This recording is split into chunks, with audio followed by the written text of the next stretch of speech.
And a warm welcome to News Across Nigeria. I'm Melinda Akinlami. Coming up on the program, House of Representatives Committee on Environment and Habitat says Ogoni cleanup exercise is on course. Wives of Northern governors seek support against drug and substance abuse. And the people of Obada in EKITI State count their losses 2 days after the alleged attack by youth from EKITI. The cleanup of Ogoni land came under the searchlight again as members of the House of Representatives Committee on Environment and Habitat met with the management and team members of the hydrocarbon pollution project in Port Harcourt, River State. The committee, led by the chairman, Obina Chuduka, has visited Ogoni land but expressed concern over the cleanup timelines, as our correspondent Emmanuel Ere reports.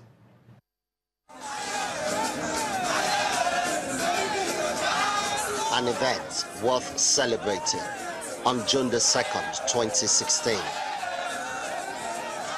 Following the flag-off of the cleanup of Ogoni land by the Vice President, Yemi Oshibajo, to kickstart the remediation of environment ravaged by decades of oil pollution. 17 months after, members of the House of Representatives Committee on Environment and Habitat are meeting with the hydrocarbon pollution remediation project team members saddled with the cleanup, seeking answers. I expect that as a country, as our people who are most affected, that we will take serious actions on that. But just like everything that we see in this country of bureaucratic bottlenecks, we have seen the delays going forward in achieving what we want to achieve. I think we need to have a sense of emergency. If we need to declare a state of emergency on this, let us do that. And let us have a timeline and say between now and December, this is where we'll be, so that we can measure it. The project coordinator explains that the process is not entirely under his control. The governing structure of Hyprep states clearly 3 governing institutions with different responsibilities, and mine is only one, which is implementation. The approval, the funding is by another organ, which is absolutely, completely out of my reach and control. As a key part of the oversight duty, the lawmakers venture into the field to see things for themselves. They make a brief stopover at the palace of the King of Ogoni land in Korokoro community. And then, clad in protective gear, they visit the demonstration sites. The work can be faster, and because I think that the background knowledge is to have people who are very competent. So from what I see from Dr. Marvel, they are competent to do the work. All we want to see is a situation where the processes leading to the cleanup is a lot faster. Because the more we waste time, of course, the more impact on the livelihood of the people who live here. With over 120 communities with a multiplicity of spill sites in the 4 local government areas of Ogoni land, the remediation of the devastation of the environment is an exercise many believe is not a sprint, but a marathon. Emmanuel Ere, Channels Television News. From Rivers, let's move to Cross River State, where barely 24 hours after Channels Television reported the bad state of the Calabar Federal Highway, the road has caved in owing to the effects of erosion. The good news is that the federal government, that's the Federal Ministry of Works, Power and Housing, has ordered contractors to the site, and a diversion has been created for motorists while repair works are ongoing. The precarious state of the CALABAR-BIASE highway at Iwuru, when Channels Television first broke the story on Sunday with a warning that it's about to collapse.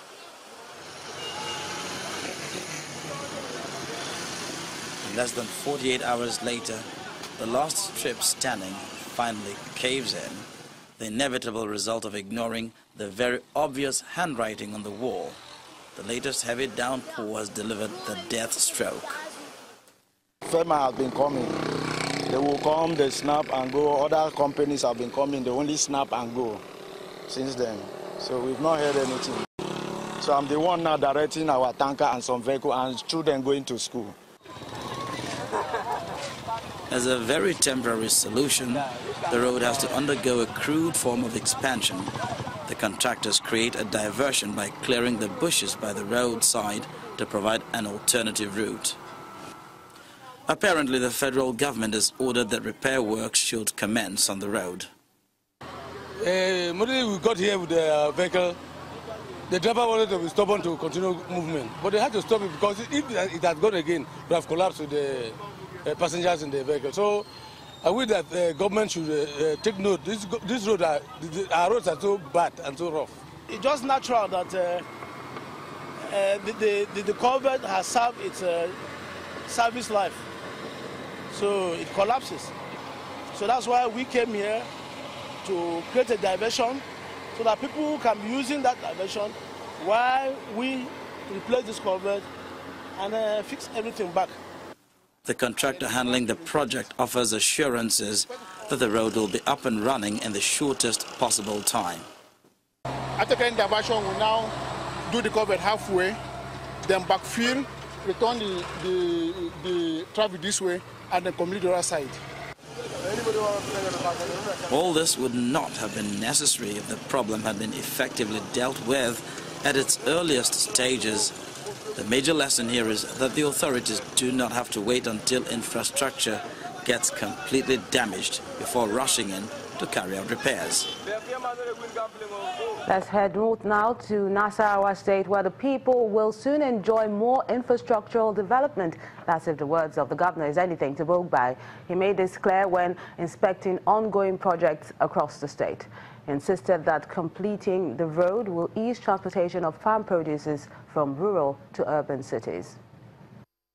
Each time we constructing a particular project, you find that there is a need to also add another one to ensure the usage of the existing one. So at every point in time since the beginning of the construction of the bridges and culverts, we have been increasing numbers as we go ahead.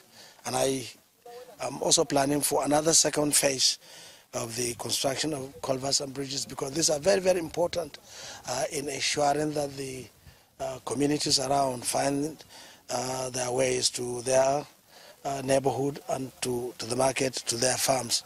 Because I feel this would have multiplier effect.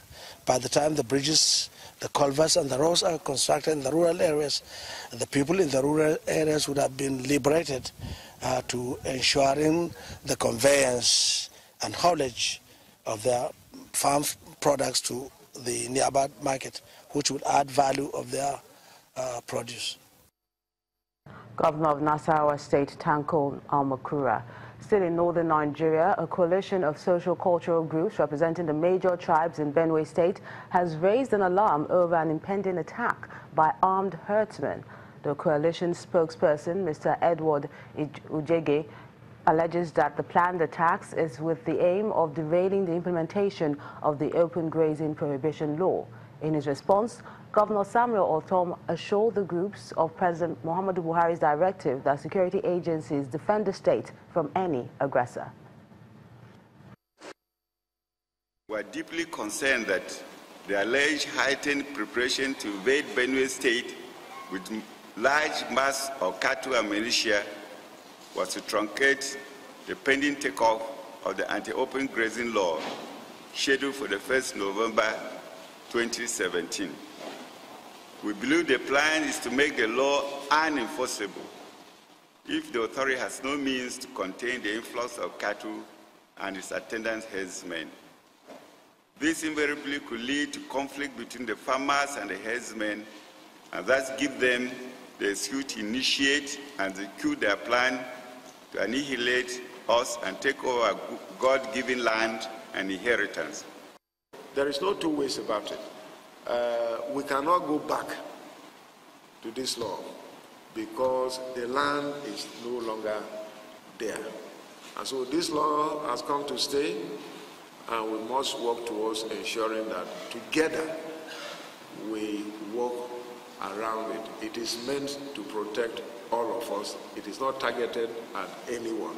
Steps will be taken to ensure that we protect the people of Benue State.